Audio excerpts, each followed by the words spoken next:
morning, esteemed. It's December 2nd, 2024. Today's reading is Christmas is for Sharing. I knew that Homer had wanted canyon boots for as long as I could remember.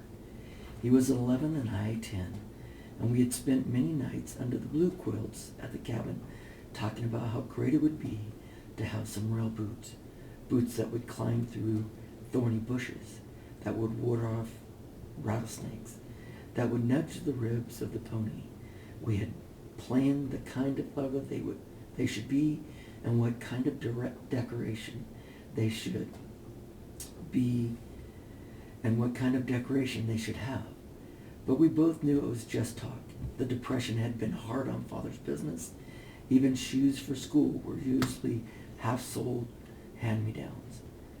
Christmas that year had promised, as always, to be exciting, though mainly because of the handmade things we'd worked on in school for our parents. We never had money to spend on each other, but we had caught up early in our lives, a sort of contagion from our mother. She loved to give, and her anticipation of the joy that was just right gift would bring to someone infected our whole household. We were swept up and breathless, waiting to see how others would like that, what we would give. Secrecy ruled, open exaggerated secrecy, as we made and hid our gifts. The only one whose hiding place never discovered was my grandmother's. Her gifts seemed to materialize by magic on Christmas morning and were always more expensive than they should have been.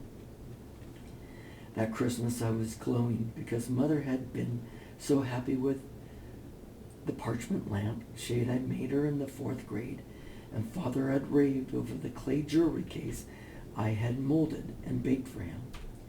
Gil and Emma Lou had been pleased with the figures I had whittled out of clothespins, and Homer had liked the scout pen I bargained for with my flint.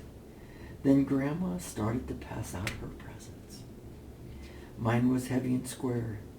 I'd been in the hospital that year, and then on crutches. I'd wondered how it would be to have an erector set to build with.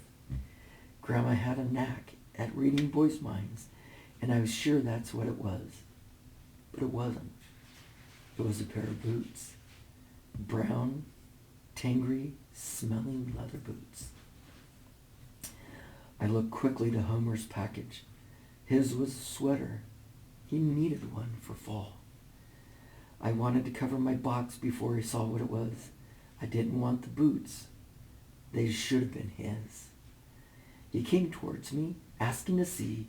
I started to say, "I'm sorry, bruv."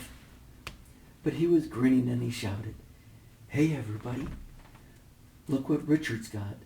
He swooped the boots out of the box, fondled them like treasure, and then sat on the floor at my feet to take off my half-soled shoes and put on the brand new boots.